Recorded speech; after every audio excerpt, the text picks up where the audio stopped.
স্বাধীন করছেন না আপনারা? স্বাধীনতার ফলাফল কি? পানির মধ্যে এখনো লাশ ভাসে।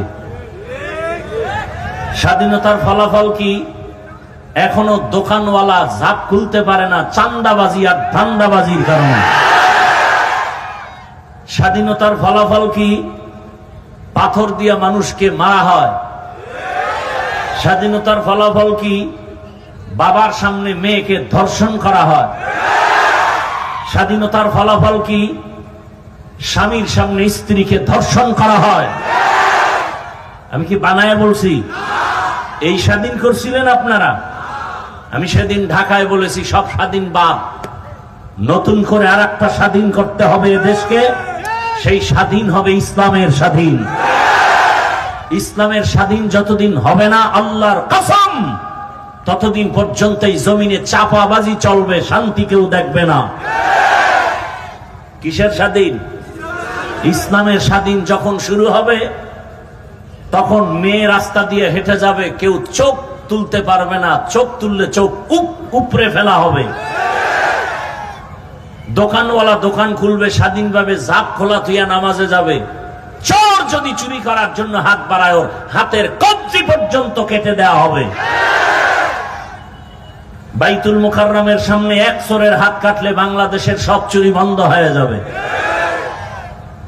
ইসলাম ছাড়া এটা সম্ভব না। ইসলাম আসার পরেও চূড়ান্ত ইনসাফ হবে না। সেই চূড়ান্ত ইনসাফের জন্য আর একটা আদালত দরকার। সেই আদালতের নাম কিয়ামতের আদালত। এই স্বাধীন তো করি নাই, এখনো রাস্তায় হুজুরেরা আন্দোলন করে। সর্বাঙ্গে ঘা ঔষধ দিব কোথা? কেমন আপনাদের ব্রেনকে ওয়াশ করে ফেলছে জানেন?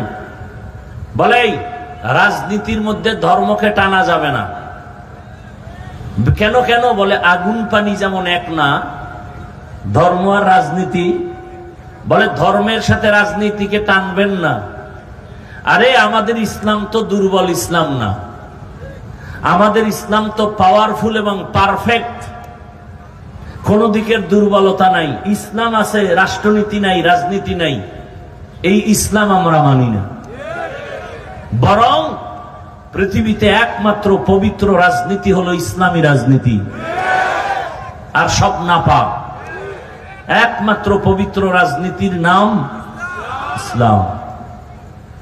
কেমন মিলানো? হেরা বলে আগুন পানি এক না, ধর্ম আর রাজনীতি এক না। কি আজীব কারবার!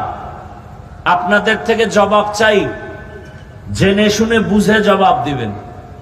আমরা আপনারা যে ইসলামটা মানি, কোরআন মানি, হাদিস মানি, এই কোরআন হাদিস ইসলামে কি মানুষের জীবনের সব বিষয়ের সমাধান আছে? কোন দিকের দুর্বলতা? বুঝে শুনে বলছেন?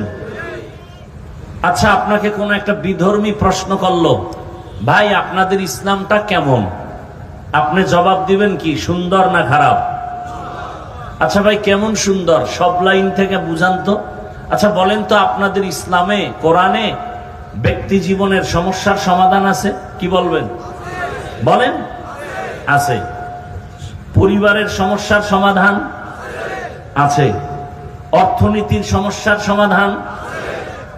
একজন সাধারণ এক আলেম, ওই পর্যায়ের বড় না, তাকে এক সাংবাদিক নাকি প্রশ্ন করছেন, শুনছি দেখি নেই।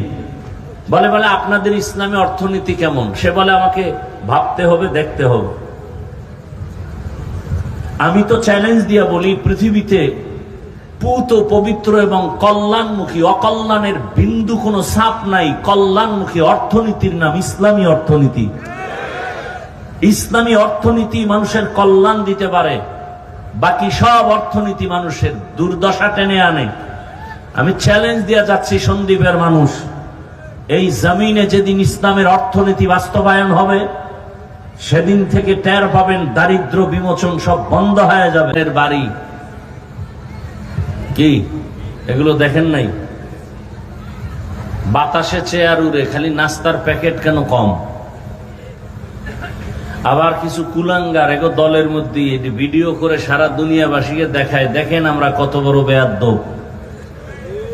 আছে না নাই? এখানে কোনো নাস্তা দেওয়া হয়েছে না হবে? কথা বলেন। এরপরে এই মানুষগুলোকে নিয়ন্ত্রণের জন্য কি পরিমাণ প্রশাসনের প্রয়োজন হতো। র্যাব, পুলিশ, পাওয়ার থাকলে আর্মি, এরপর হিমশিম খাইলে শেষ পর্যায়ে কুত্তা আনত।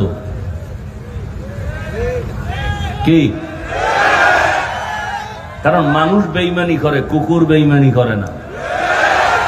শুনতে খারাপ শোনা যায় যে কুত্তা আনবে, কিন্তু কুত্তায় তো মানুষের নিরাপত্তার ক্ষেত্রে বেইমানি করে না, সারা রাত না খায়া মালিকের বাড়ি পাহারা দেয়। আর মানুষ কত নিমক হারাম, মালিকেরটা খাইয়া বডিগার্ড বডির উপরে গুলি মারে। আমি তো এখন বলি যে তোমাদেরকে মারার জন্য নতুন কোনো দুশ্মনের দরকার নাই, তোমার বন্ধুই তোমাকে জবাই করার জন্য প্রস্তুত। ভাগে যেদিন কম পড়বে সেদিন বলবে একে মাইনাস করে দাও, পরে খুঁজে পাবে না, এক সপ্তাহ পরে দেখবে পানির উপরে লাশ ভেসে উঠছে।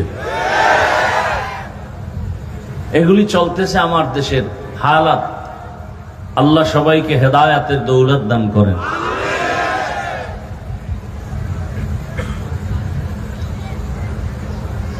তো যুবকদেরকে বলছি, দুইটা মরণাস্ত্র যুবকদের হাতে। দেখেন আমরা কতটা বেউস।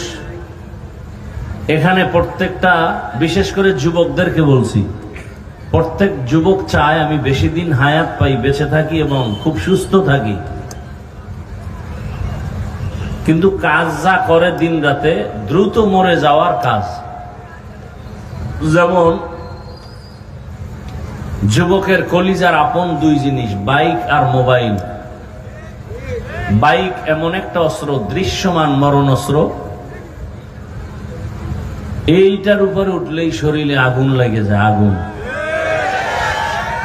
আর পেছনে যদি বিপরীত পার্স থাকে তো আরো আগুন। হঠাৎ করে খবর আসছে কি অমুক জায়গায় বাড়ি খাইছে, চাকার তলে মাথা নাই, ছেলে নাই। আপনারা দেখেন দেশের পরিসংখ্যানটা দেখেন, মানুষ যে হারে মরে যাচ্ছে, বিশেষ করে বাইকে কত মানুষ অ্যাক্সিডেন্ট হয়। অন্যান্য অ্যাক্সিডেন্টের তুলনায় বাইকের অ্যাক্সিডেন্ট খুব বেশি। তাহলে চায় বেশি দিন বাঁচবে, কিন্তু মরার অস্ত্র নিয়ে সারাদিন ঘুরে। চায় সুস্থ থাকবে, কিন্তু অসুস্থ হওয়ার অস্ত্র মোবাইল নিয়ে ঘুরে, যে দ্রুত অসুস্থ হয়ে যাবে। হঠাৎ করে বুকে ব্যথা, আরে অবস্থা কি, হঠাৎ করে মাথা ব্যথা, সব রোগের মূলে মোবাইল। চোখের পাওয়ার নষ্ট, দেমাগ নষ্ট, হার্ট দুর্বল, চতুর্মুখী রোগে আক্রান্ত, জীবন ধ্বংস, যৌবন ধ্বংস, মা বাবার সাথে বেয়াদবি, মুরব্বীদের সাথে বেয়াদবি, সবকিছুর মূলে এই মোবাইল। আল্লাহ হেদায়াতের দৌলত আমাদের সবাইকে দান করেন। ওলামায়ে হযরত আলোচনা রেখেছেন, আপনারা ধৈর্যের সাথে আলোচনা শুনছেন। আল্লাহ পাক ওলামায়ে কেরামদের কথাগুলো সহি তরিকায় আমল করার তৌফিক দান করেন। ওলামায়ে কেরামের ইজ্জতকে আল্লাহ বেশি বেশি বাড়ায় দেন। ওলামায়ে কেরামের বিরুদ্ধাচরণকারী যারা ষড়যন্ত্র করে আলেমদের ইজ্জতকে ছোট করার জন্য, লেখার মাধ্যমে, বলার মাধ্যমে, মিডিয়ার মাধ্যমে, আল্লাহ তাদের হেদায়াত দান করেন। আল্লাহ তাদের হেদায়াত দান করেন। আল্লাহ তাদের হেদায়াত দান করেন। আল্লাহ পাকের ইলম ও কুদরতে হেদায়াত না থাকলে আল্লাহ পাক কুদরতের দ্বারা তাদেরকে ফয়সালা করে নেন। আমি আপনাদের দোয়া নেওয়ার পাশাপাশি সংক্ষিপ্ত কিছু আলোচনার জন্য কোরআনে হাকিমের এক আয়াতে কারিমা, রসুলের অসংখ্য হাদিস থেকে একটি হাদিস পড়েছি। আয়াত ও হাদিসের আলোকে ইখলাস ও রুহানিয়াতের সমন্বয়, সহি নিয়তে, সহি তরিকায়, সহি কিছু কথা আমাকে বলার মতো, আপনাদেরকে শুনবার মতো দয়াময় আল্লাহ তৌফিক দান করুন। وَأَمَّا مَنْ خَافَ مَقَامَ رَبِّهِ وَنَهَى النَّفْسَ عَنِ الْهَوَى فَإِنَّ الْجَنَّةَ هِيَ الْمَأْوَى আল্লাহ বলেন, আমার আদালতে দাঁড়িয়ে হিসাব দেওয়ার ভয়ে যে বা যাহারা নিজেদেরকে গুনাহ থেকে বাঁচায় রাখবে, আল্লাহ ওয়াদাবদ্ধ তাদেরকে বিনা হিসাবে জান্নাত দিয়ে দিবেন। নবীজি বলেন, ইত্তাকিল মাহারিম তাকুন আবাদান নাস। দুনিয়ার উম্মত, তোমরা আল্লাহর নিষিদ্ধ জিনিস থেকে নিজেকে বাঁচাও, তো আল্লাহ তোমাদের মর্যাদা বাড়িয়ে দিবেন।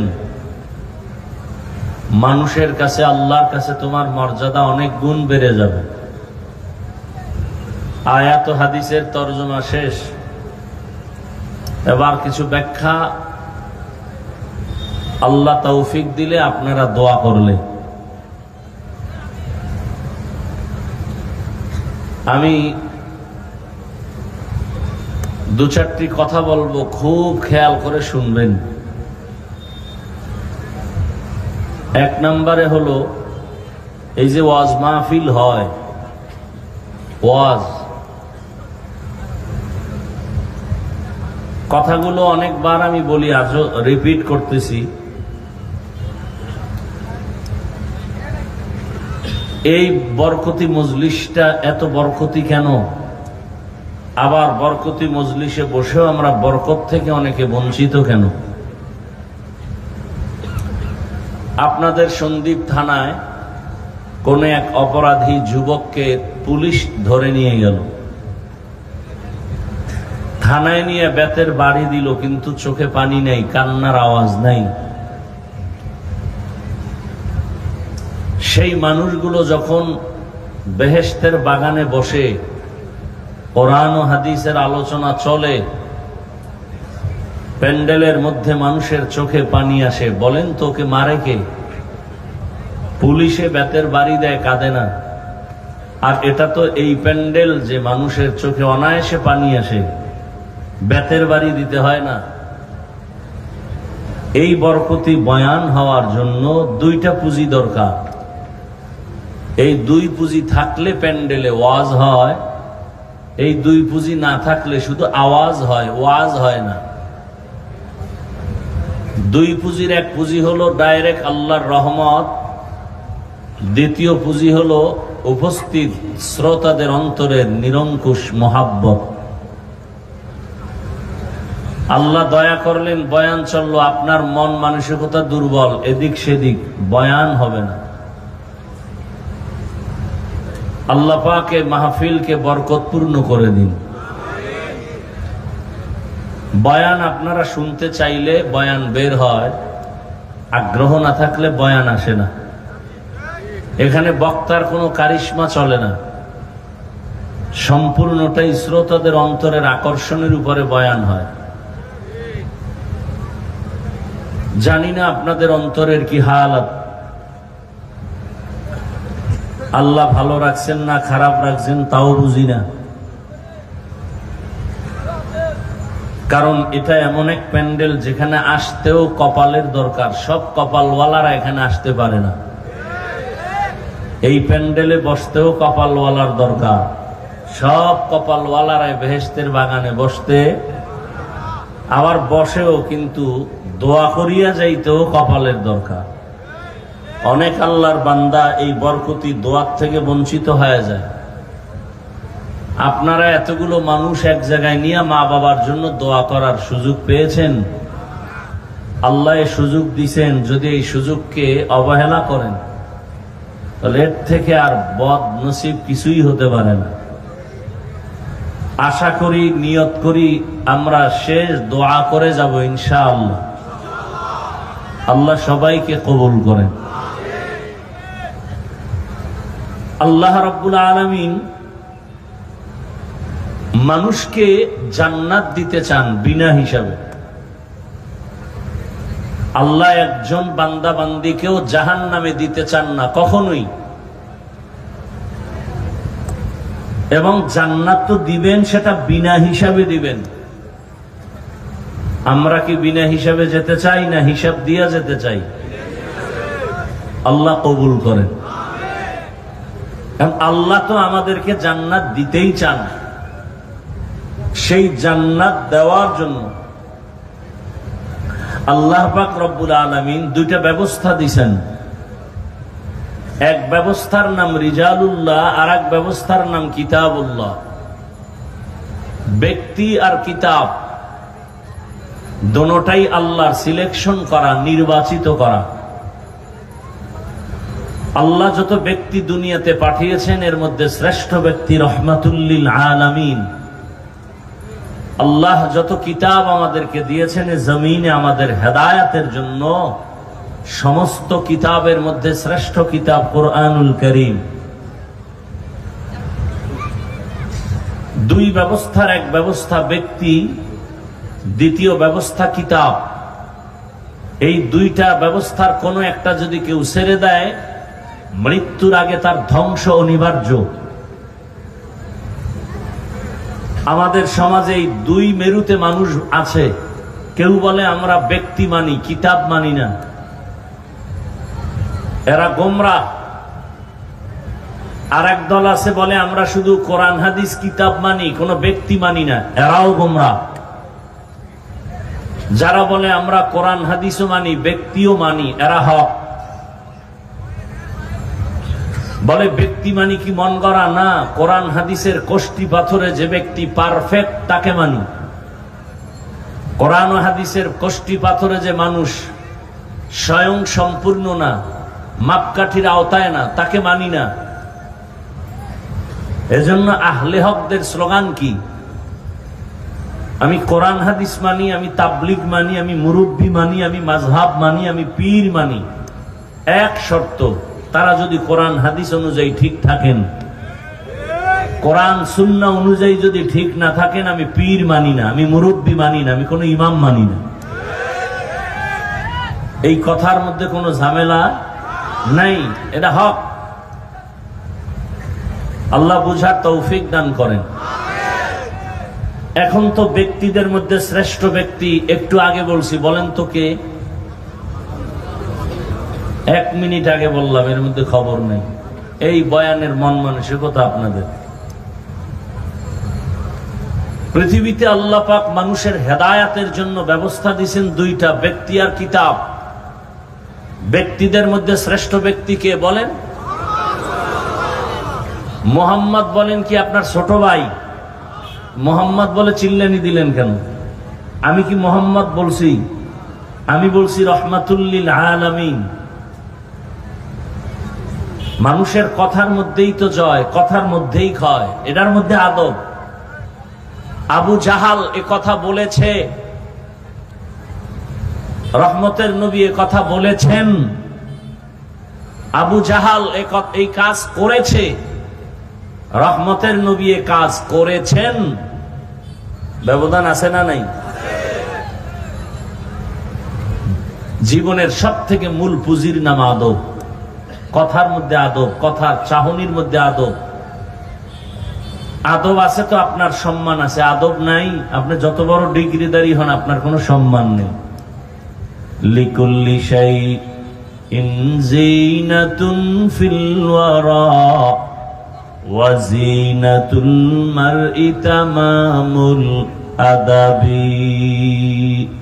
আল্লাহ আমাদের আদবওয়ালা জিন্দেগি দান করেন। আপনার টাকা পয়সা সব আছে কিন্তু আদব নাই, আল্লাহর কাছেও দাম নাই, মানুষের কাছেও দাম নাই। আর একটা লোক শিক্ষা দীক্ষা কম কিন্তু ভদ্র নম্র, এই লোকটাকে মানুষ মহব্বত করে, এটাকে আল্লাহ মহব্বত করে। তাহলে শ্রেষ্ঠ ব্যক্তি হলেন রাহমাতুল লিল, আর শ্রেষ্ঠ কিতাব কোরআনুল কারীম। বলেন কি? রসুল তো নাই, আছে? নবী মাঝে মাঝে আসবেন বাংলাদেশে, কেন? গত রবিউল আউয়ালের সন্দ্বীপে আসেন নাই নবীজি? আসছেন মনে হয়, আপনারা দেখেন নাই। কি বলেন? কথা বলতে হবে এবং আদবের সাথে। এখানে চিল্লা চিল্লির কিছু নাই। জিজ্ঞাসা করলে জবাব দিবেন, জিজ্ঞাসা না করলে চুপ করে শুনবেন, আর জবাবটাও ঠান্ডা মেজাজে দিবেন। এখানে চিৎকার দেওয়ার কিছু নাই। আছে? চিৎকার দিয়ে তো স্বাধীন করলেন বাংলাদেশ, করছেন না? এই জিজ্ঞেসি কথা বলবেন না, স্বাধীন করছেন না আপনারা? স্বাধীনতার ফলাফল কি? পানির মধ্যে এখনো লাশ ভাসে। স্বাধীনতার ফলাফল কি? এখনো দোকানওয়ালা ঝাপ খুলতে পারে না চান্দাবাজি আর ধান্দাবাজির কারণে। স্বাধীনতার ফলাফল কি? পাথর দিয়া মানুষকে মারা হয়। স্বাধীনতার ফলাফল কি? বাবার সামনে মেয়েকে ধর্ষণ করা হয়। স্বাধীনতার ফলাফল কি? স্বামীর সামনে স্ত্রীকে ধর্ষণ করা হয়। আমি কি বানায় বলছি? এই স্বাধীন করছিলেন আপনারা? আমি সেদিন ঢাকায় বলেছি সব স্বাধীন বাদ, নতুন করে আর একটা স্বাধীন করতে হবে এদেশকে। সেই স্বাধীন হবে ইসলামের স্বাধীন। ইসলামের স্বাধীন যতদিন হবে না, আল্লাহর কসম, ততদিন পর্যন্ত এই জমিনে চাপাবাজি চলবে, শান্তি কেউ দেখবে না। কিসের স্বাধীন? ইসলামের স্বাধীন যখন শুরু হবে, তখন মেয়ে রাস্তা দিয়ে হেঁটে যাবে, কেউ চোখ তুলতে পারবে না। চোখ তুললে চোখ উপরে ফেলা হবে। দোকানওয়ালা দোকান খুলবে স্বাধীনভাবে, জাপ খোলা থুইয়া নামাজে যাবে। চোর যদি চুরি করার জন্য হাত বাড়ায়, ওর হাতের কবজি পর্যন্ত কেটে দেওয়া হবে।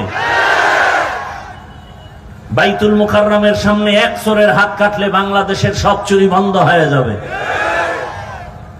ইসলাম ছাড়া এটা সম্ভব না। ইসলাম আসার পরেও চূড়ান্ত ইনসাফ হবে না। সেই চূড়ান্ত ইনসাফের জন্য আর একটা আদালত দরকার। সেই আদালতের নাম কিয়ামতের আদালত। এই স্বাধীন তো করি নাই, এখনো রাস্তায় হুজুরেরা আন্দোলন করে।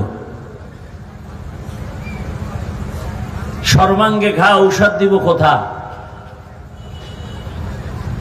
কেমন আপনাদের ব্রেনকে ওয়াশ করে ফেলছে জানেন? বলে রাজনীতির মধ্যে ধর্মকে টানা যাবে না।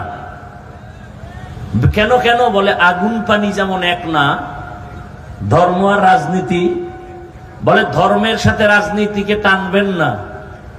আরে আমাদের ইসলাম তো দুর্বল ইসলাম না, আমাদের ইসলাম তো পাওয়ারফুল এবং পারফেক্ট।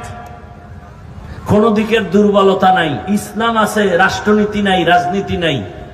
এই ইসলাম আমরা মানি না। বরং পৃথিবীতে একমাত্র পবিত্র রাজনীতি হলো ইসলামী রাজনীতি, আর সব নাপাক। একমাত্র পবিত্র রাজনীতির নাম ইসলাম। কেমন মিলানো! হেরা বলে আগুন পানি এক না, ধর্ম আর রাজনীতি এক না। কি আজীব কারবার! আপনাদের থেকে জবাব চাই, জেনে শুনে বুঝে জবাব দিবেন। আমরা আপনারা যে ইসলামটা মানি, কোরআন মানি, হাদিস মানি, এই কোরআন হাদিস ইসলামে কি মানুষের জীবনের সব বিষয়ের সমাধান আছে? কোন দিকের দুর্বলতা? বুঝে শুনে বলছেন? আচ্ছা, আপনাকে কোন একটা বিধর্মী প্রশ্ন করলো, ভাই আপনাদের ইসলামটা কেমন? আপনি জবাব দিবেন কি, সুন্দর না খারাপ? আচ্ছা ভাই কেমন সুন্দর? সব লাইন থেকে বুঝান তো। আচ্ছা বলেন তো, আপনাদের ইসলামে, কোরআনে ব্যক্তি জীবনের সমস্যার সমাধান আছে? কি বলবেন? বলেন। আছে। পরিবারের সমস্যার সমাধান আছে। অর্থনীতির সমস্যার সমাধান। একজন সাধারণ এক আলেম, ওই পর্যায়ের বড় না, তাকে এক সাংবাদিক নাকি প্রশ্ন করছে, আমি শুনছি, দেখি নেই। বলে আপনাদের ইসলামে অর্থনীতি কেমন? সে বলে আমাকে ভাবতে হবে, দেখতে হবে।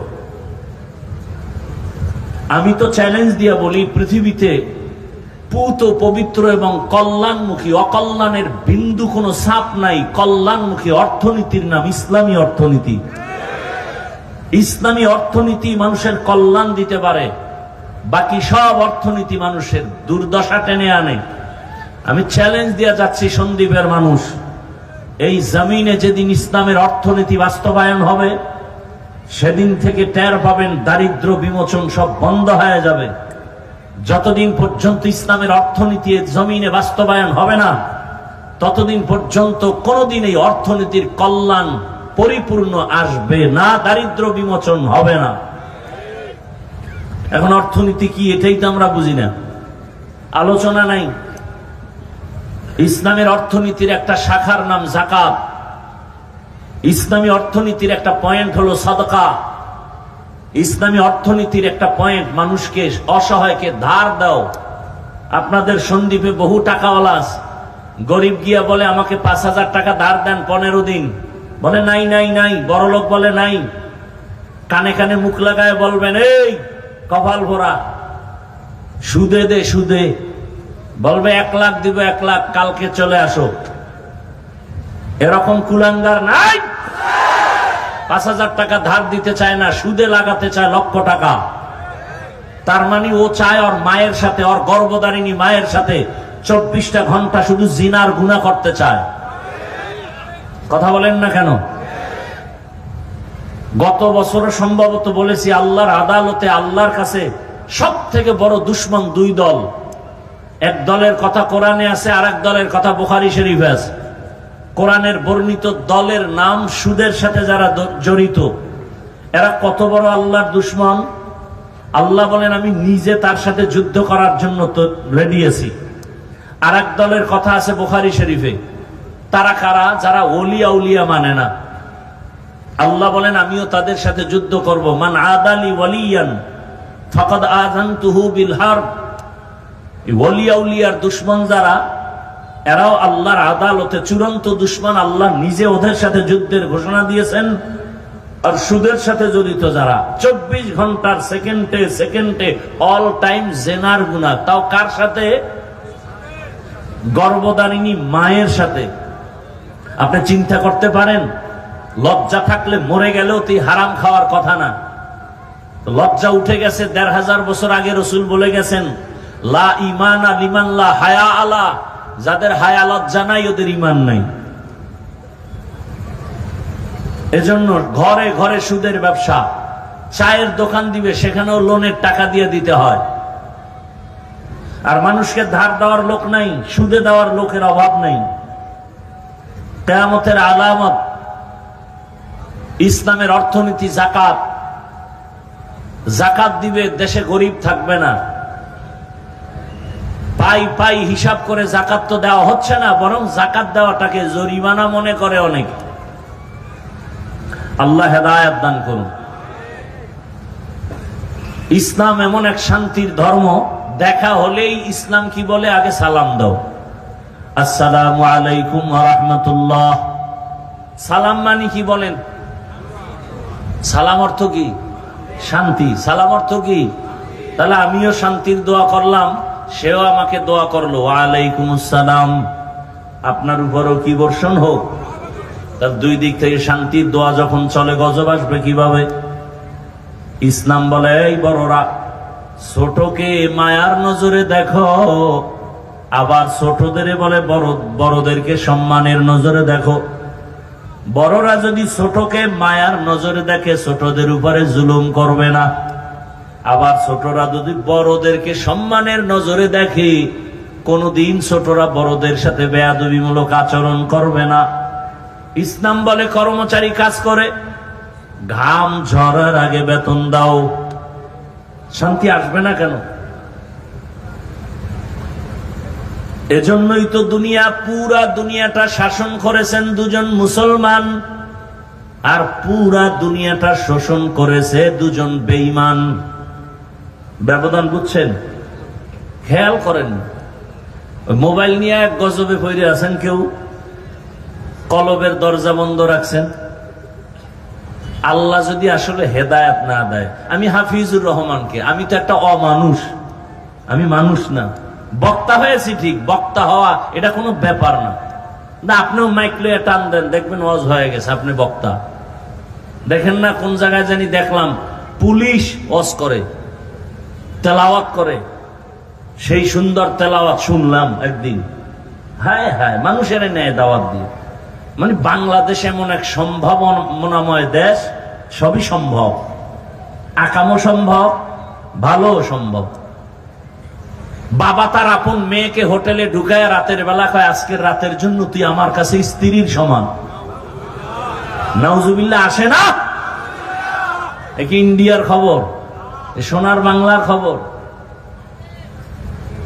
আল্লাহ হেদায়েত দান করুন। আর আপনারা তো ইসলাম চাই বলেন, আসল সময় ইসলামকে যে একটা জায়গায় নিতে হবে সেই ক্ষেত্রে আমরা দুর্বল। কি ভোটের আগের রাত্রে হাদিয়া যে দিবে তাকে ভোট বিক্রি করবেন? আল্লাহ হেদায়েত দান করুন। তো আপনি মানেন আর না মানেন এই কথাটা মনে রাখেন, লেখা রাখেন, ইসলাম ছাড়া জমিনে শান্তি আসবে না, কোনদিনও না, কিয়ামত পর্যন্ত সম্ভবই না। যারা বলে ইসলাম ছাড়া শান্তি দিবে ওরা সবগুলো চাপাবাজ। শান্তির একমাত্র ঠিকানার নাম ইসলাম, আর সেই শান্তির ঠিকানা মানুষকে দেখাবে একমাত্র উলামায়ে কেরাম। অতএব এই জমিনের মানুষের চূড়ান্ত বন্ধু ওলামায়ে কেরাম, আর বাকি সব স্বার্থপর। ওলামায়ে কেরাম ছাড়া নিঃস্বার্থ বন্ধু এ জাতির নাই। এর হাজারো প্রমাণ আমাদের চোখের সামনে। মহামারী করোনায় দেখায় দিছে আঙ্গুল দিয়ে, আমরা খেয়াল রাখি না। করোনার শত শত লাশ, কেউ কাছে যায় না। বাবার লাশ সন্তান কাছে যায় না, সন্তানের লাশ বাবা কাছে যায় না। সেই সময় আমার দেশের এই করোনার লাশগুলো টুপিওয়ালা ওলামায়ে কেরাম নিজেরা কাঁধে নিয়ে গোসল, কাফন, দাফন, জানাজা সব কমপ্লিট করেছিলেন। তারা একজন হুজুরও করোনায় মরে নাই। আল্লাহ হেদায়েতের দৌলত আমাদেরকে দান করেন। তো আল্লাহ পাক রব্বুল আলামিন মানুষকে বিনা হিসাবে জান্নাত দিতে চান, এবং সেই জান্নাত দেওয়ার জন্য দুই ব্যবস্থা দিলেন, ব্যক্তি আর কিতাব। শ্রেষ্ঠ ব্যক্তি রহমাতুল্লিল, শ্রেষ্ঠ কিতাব কোরআনুল। নবী নাই, কোরআন আছে। এখন আল্লাহ রসুল বলে গেছেন, আমি না থাকলেও দুটো জিনিস রেখে গেলাম, ধরে রাখো। জীবনে কোনোদিন তোমার ঈমানও যাবে না, সম্মানও যাবে না। এক জিনিস হলো কোরআন, দ্বিতীয় হলো আমি রসুলের আদর্শ সুন্নাত। قال رسول الله صلى الله عليه وآله وسلم تركت فيكم أمرين لن تضلوا ما تمسكتم بهما كتاب الله وسنة رسولي। দুই জিনিসের কথা রসুল বললেন, আমি বিদায় বেলা চ্যালেঞ্জ দিয়ে গেলাম, এই দুই জিনিস যদি আঁকড়ায় ধরো তোমাদের ঈমানও যাবে না, সম্মানও যাবে না। দুইয়ের এক হলো কোরআন, দ্বিতীয়টা কি বলেন না কেন? এক নম্বরে কোরআন, এক নম্বরে কি? দ্বিতীয় স্পষ্ট বলেন। প্রথমটা কোরআন, দ্বিতীয়টা কি? সুন্নাত। সবাই বলেন দ্বিতীয়টা কি? এখন আপনি প্রশ্ন করবেন যে কোরআন হাদিস, কোরআন হাদিস, রসুল এখানে হাদিস বলেন না, আপনি হাদিস বলেন কেন? রসুল বলেন সুন্নাহ, আপনি কেন হাদিস বলেন? চালাকি করেন কেন? নবী এখানে হাদিস না বলে সুন্নতের কথা বললেন কেন? সেই ব্যাখ্যায় ঢুকলে আবার অন্যদিকে যাবে। এ কথা বুঝায় গেলেন যে হাদিস তুমি কিতাব দেখা বাংলা বইটাও পারবা, আরবি পরে পারবা। সুন্নত যদি তোমার মানতে হয়, ব্যক্তিকে না দেখে সুন্নতের আমল সম্ভব না। ব্যক্তিকে না দেখে সুন্নতের আমল সম্ভব। এখন সে ব্যক্তিকে নবী বলেন, আমার ব্যক্তি যারা আমার পরে থাকবে এরা আমাদের ওয়ারিস উলামায়ে কেরাম। আল উলামা ওয়ারাসাতুল আম্বিয়া, উলামায়ে কেরাম আমাদের ওয়ারিস। এদের মাধ্যমে তুমি এই সুন্নতের জিন্দেগি সুন্দর করে সাজাও, তো মৃত্যু পর্যন্ত তোমার ঈমানও যাবে না, সম্মানও যাবে না। আল্লাহ পাক কোরআন রাখছেন, ওলামায়ে কেরাম আছেন, আর আল্লাহ যে কোরআন দিলেন, কোরআনের মধ্যে বেশি বেশি বেশি বেশি আল্লাহ ভয়ের বয়ান করেছেন। ভয়, ভয়ের নাম তাকওয়া, ভয়ের নাম খাশিয়া, ভয়ের নাম খৌফ।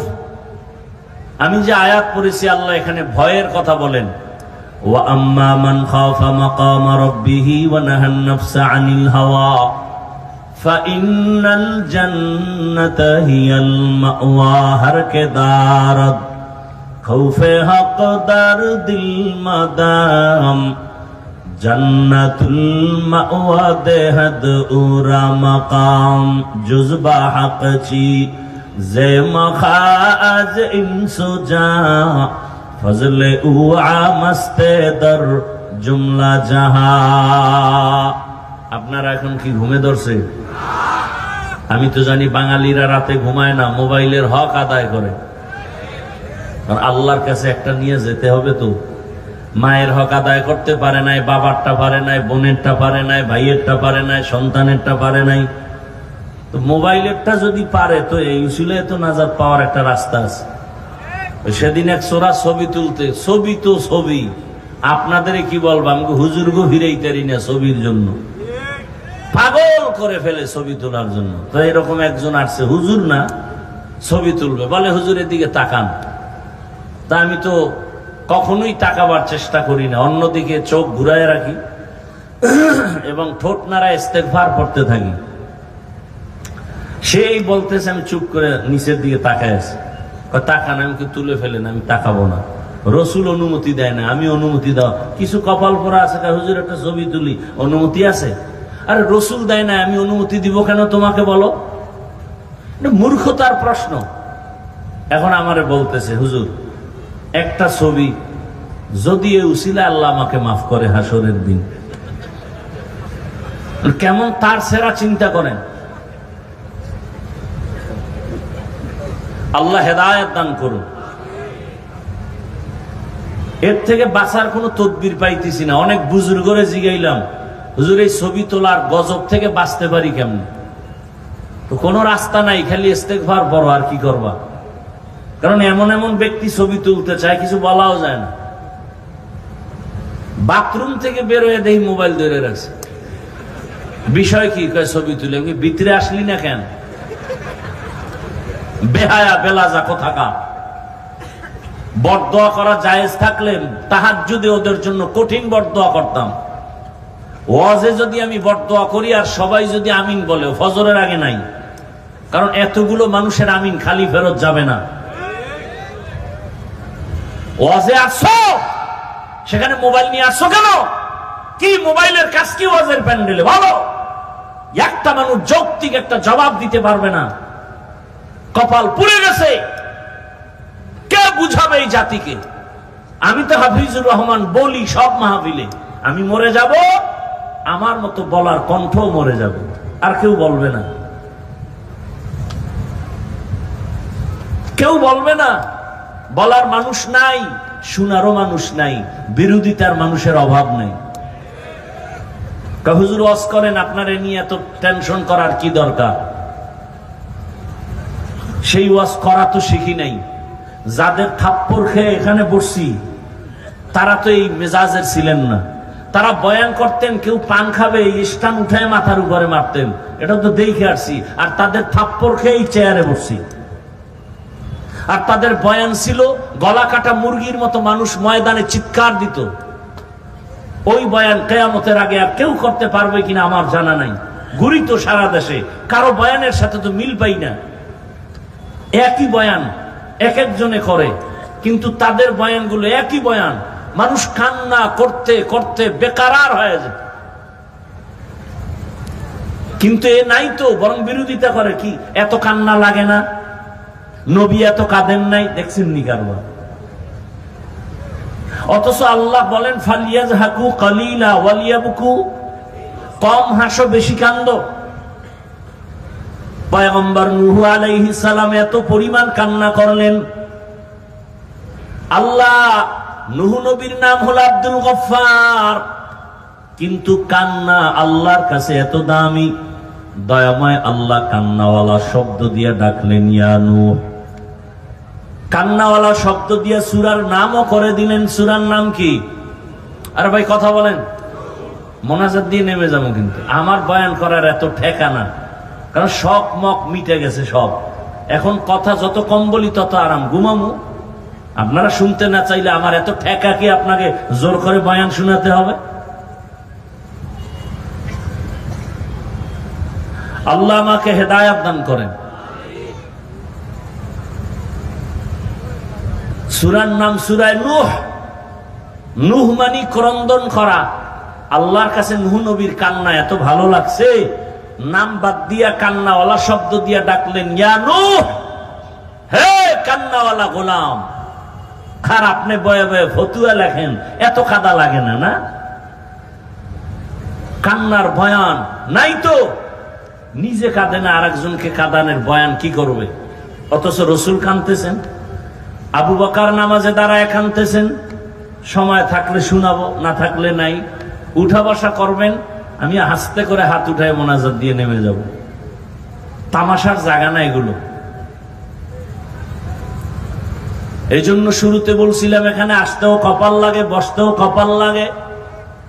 কারণ যেই রসুল, আমি হাফিজুর রহমানকে রসুলের বয়ানে কপাল খুলে না, কেমন কপাল পোড়া। যেই রসুলের চেহারার দিকে একবার তাকাইলে জাহান্নামের আগুন হারাম। কেমন রহমতের নবী আমার, যেই রহমতের নবীর চেহারা একবার দেখবে পেটের ক্ষুধা থাকে না। কেমন রহমতের নবী, সেই রহমতের নবীকে 13 বছর দেখলো, বয়ান শুনলো, কালেমা পড়ে নাই। নাম জানেন এই বেঈমানের? গর্বা সুরত আদমি ইনসাবুদে আহমদ বু জাহলো হামেক সাবুদে। অন্যদিকে 27 বছরের এক যুবক তরবারি নিয়ে দৌড়ায় নবীকে জবাই করবে। কয় বছরের? 27 বছরের যুবক তরবারি নিয়ে দৌড়ায় আমার রসুলকে জবাই করার জন্য। কাছে গিয়ে নবীর চেহারা দেখে তরবারি ফালায় বলে, ইয়া রাসূলুল্লাহ, দয়া করে আমাকে মাফ করে দেন, কালেমা পড়ায় মুসলমান বানায় দেন। রসুলকে জবাই করতে গিয়া কালেমাওয়ালা হয়ে গেল। নাম কি? এর নাম কফাল। 13টা বছর বয়ান শুনলো, একই দস্তারখানে খাইলো, চেহারা দেখলো কালেমা পড়ে না, আবু জাহাল। এর নাম কফাল। আর 27 বছরের যুবক তরবারি নিয়ে রসুলকে জবাই করতে গিয়া কালেমাওয়ালা হয়ে গেল। এর নাম কফাল। সেই কপালওয়ালা এত দামি হয়ে গেল, 5 মিনিটের ব্যবধানে তরবারি নিয়ে বাইতুল্লাহর পার্শ্বে হাতিমে কাবায় দাঁড়ায় বলে, বেঈমানের আয়, মুহাম্মদের বিরুদ্ধে কথা বলবি, আমার তরবারি তোর জন্য রেডি হয়ে গেছে। সেই উমর এখন যে রাস্তা দিয়া চলে, শয়তান ও রাস্তায় আসে না। চিন্তা করতে পারেন, নবীরে জবাই করবে আর এখন তাকে শয়তান ভয় পায়। ওমর যেই রাস্তায় চলে শয়তান নাই, শয়তান ভয় করে। একটা যুবক মদের বোতল নিয়ে হাঁটতেছে রাস্তার মাঝে, ওমরের দেখেই ভয় পেয়ে গেছে, যদি ওমর পায় আমার কল্লা ফেলে দিবে, তরবারি কথার আগে রেডি।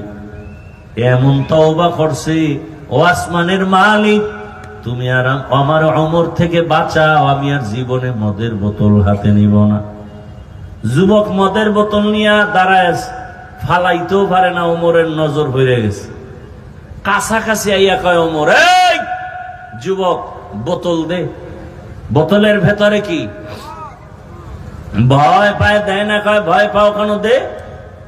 যুবক এমন মানসিক ভাবে দুর্বল হয়ে তওবা করে বোতল দিল। ওমর তাকায় দেখে বোতলের মধ্যে 1 ফোঁটা মদও নাই, পুরা বোতলটাই দুধে ভরা।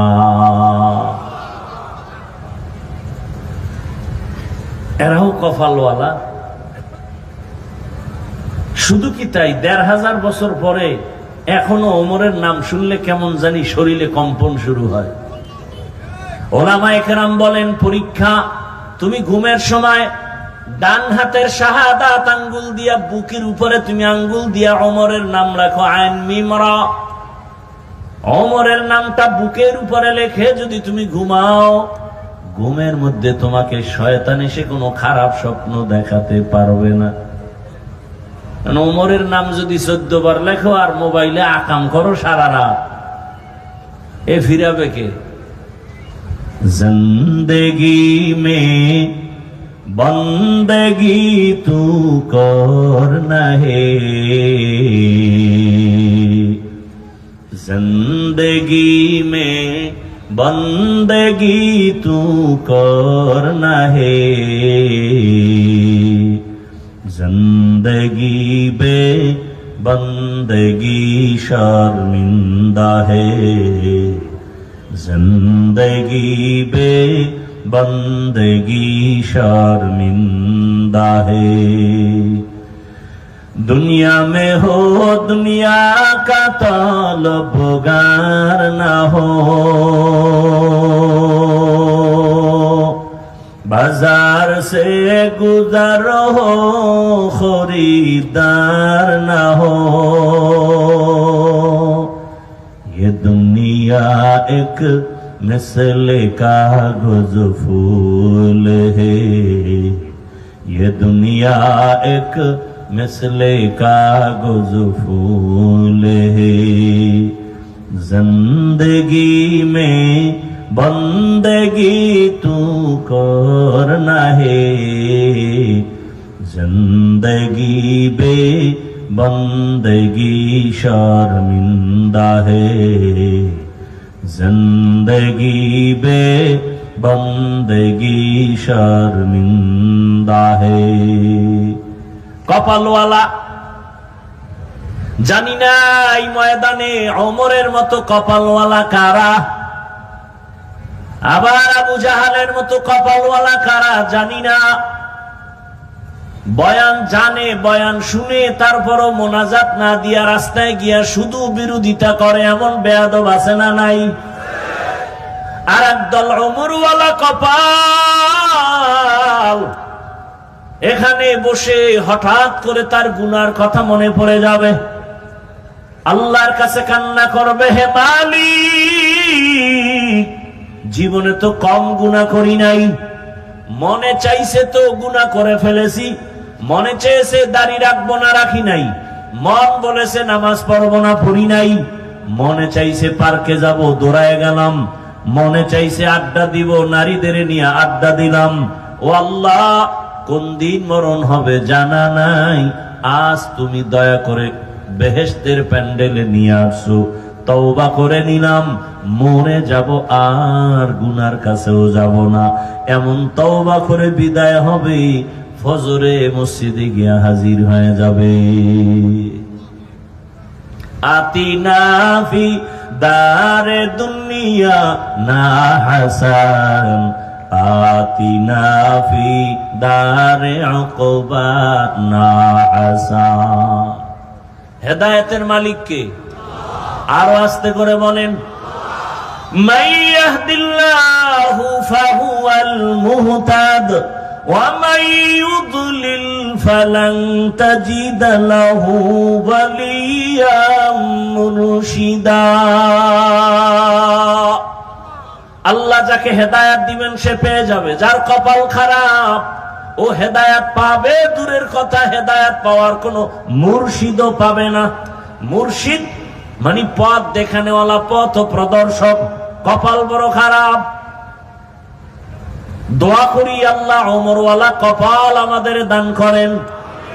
আরো জোরে বলেন, ইয়া ইলাহি মুঝসে মুঝকো দূর কর, তাকে দেখো মুঝ মে তুঝকো এক নজর। আল্লাহ বলেন, যারা আমি আল্লাহর আদালতে দাঁড়াইয়া হিসাব দেওয়ার ভয় দুনিয়াতেই গুনাহ থেকে নিজেকে বাঁচাবে, আমি আল্লাহ ওয়াদা করলাম তাকে বিনা হিসাবে জান্নাত দিয়ে দিব। গুনাহ তো করেই ফেলেছি, আল্লাহ কয় তোরে আমি নৈরাশ করলাম না, ফিরায় দিলাম না, গুনাহ করেই ফেলেছো, এখন আমার থেকে তওবা কর, তওবার দরওয়াজা সব সময় খুলে রাখলাম, তওবা করবি, আমি তোর জীবনের গুনাহ মুহূর্তে মাফ করে তোকে জান্নাতি বানায় দিব, তওবার দরজা খুলে রাখলাম। হয় আল্লাহর আদালতে দাঁড়াইয়া হিসাব দেওয়ার ভয় অন্তরে জমা করো। কেন? বলে আল্লাহর আদালতটা বড় ভয়ঙ্কর হবে। আল্লাহর আদালতের নাম কিয়ামতের আদালত। সে আদালতটা কেন হবে? এবং সে আদালতটা কিভাবে হবে, বড় ভয়ঙ্কর হালাত। এ জমিনের একজন রাষ্ট্রনায়ক, একদিকে রাষ্ট্র চালায় বাদশা, অন্যদিকে সে আল্লাহর প্রিয় গোলাম বুজুর্গ। নাম শুনছেন আপনারা বাদশাহ হারুন রশিদ? শুনছেন নাম? বলেন তো তার স্ত্রীর নাম কি জানেন? অনেকে বলেন, পুরাটাই বলেন, আবার অল্প বলেন কেন? বাদশাহ হারুন রশিদের স্ত্রীর নাম কি? জুবায়দা খাতুন। কেমন রাষ্ট্র চালায়, আবার ইমামতিও করে। ইমাম তো এমনই হবে যে মসজিদের ইমাম হবে, সে রাষ্ট্রেরও ইমাম হবে। কি? মসজিদেরও তিনি খুতবা দিবেন, আবার রাষ্ট্র পরিচালনার ইমামতি করবেন। তাকে কেউ ধাক্কা দিয়ে ফেলতে পারবে না, এমন ইমাম হবে বাদশাহ হারুন রশিদ তাদের মধ্যে একজন। আবার তার স্ত্রীটাও কেমন? জুবায়দা খাতুন। কেমন? আল্লাহর পেয়ারা বান্দি জুবায়দা, কোরআনে হাফেজা। তার প্রাসাদে কাজের মেয়ে আছে 100 মহিলা। কত মহিলা? সব মহিলারা কাজের, সবাই হাফেজে কোরআন। সুবহানাল্লাহ। না কয়শো মহিলা? সবাই কোরআনের হাফেজা। জুবায়দা খাতুন সিদ্ধান্ত নিলেন, আমার বাড়ির আঙ্গিনায় 24টা ঘন্টার সেকেন্ডে সেকেন্ডে সেকেন্ডে আল্লাহর কোরআনের তেলাওয়াতের আওয়াজ বের হবে। আর সারা বছর মুসলমানের ঘরে কোরআনের তেলাওয়াতের আওয়াজ নেই। মোবাইল আছে, চাইলে তো যুবক একটু তেলাওয়াত শুনতে পারে, মক্কা মদিনার ইমামের তেলাওয়াত। আল্লাহর কোরআনের মতো মজার তেলাওয়াতে জমিনে আর কোথাও। বান্দা তুমি, আমি তো চ্যালেঞ্জ দিয়ে বলি, যুবক তুমি যদি মোবাইলে তেলাওয়াত শুনতে শুনতে ঘুমায় যাও, 1 সপ্তাহ যদি তেলাওয়াত শুনো মক্কা মদিনার ইমামের, তুমি নিজেই একদিন চোখের পানি ছেড়ে কাঁদবা আর বলবা গানের আওয়াজ আর কানের ভেতরে দিব না। আল্লাহর কোরআনের আওয়াজের মতো দামি আওয়াজ নাই, মজার কোন আওয়াজ নাই। এ কারণে আবু জাহাল সারাটা দিন আমার নবীরে গালি দিত, বিরোধিতা করত, কিন্তু ঘরের কিনারায় রাতের গোপনে গিয়া আল্লাহর রসুলের তেলাওয়াতের আওয়াজ কানে শুনতো। বাখা কোরআ কালামুল্লাহ বশনো কদিমাস্তি কদিমাস্তি নইনো। বাদশাহ হারুন রশিদের স্ত্রী জুবায়দা খাতুন, ও পর্দার আড়ালের আম্মা জান, কেমন? স্বামী তো রাষ্ট্র চালায়, টাকার অভাব নাই, পয়সার অভাব নাই, ক্ষমতারও। এত বড় টাকাওয়ালা, ক্ষমতাওয়ালা, ধনী বাদশাহ হারুন রশিদ, অথচ তার স্ত্রীর অন্তরটা কেমন নরম। আমার মালিকের মোহাব্বত অন্তরে ভরা। সিদ্ধান্ত নিলেন, আমার 100 মহিলা কাজের লোক, আমি এদেরকে টাইম বন্টন করব এমন ভাবে যে আমার বাড়ির থেকে 24 ঘন্টা কোরআন তেলাওয়াতের আওয়াজ। 100 মহিলাকে ভাগ করে দিলেন, তুমি এই টাইম তেলাওয়াত করো, এরপরে কাজে যাও, এরপরে আরেকজন নারী এ কাজে যাও, এরপরে আরেকজনে তেলাওয়াত করো, এরপরে তুমি কাজে যাও। এভাবে ভাগ ভাগ করে দিলেন। জুবায়দা খাতুন আল্লাহর কাছে এত দামি হয়ে গেলেন, বলবো। একদিন স্বপ্ন দেখে জুবায়দা খাতুন বাইতুল্লাহর সামনে দাঁড়ানো।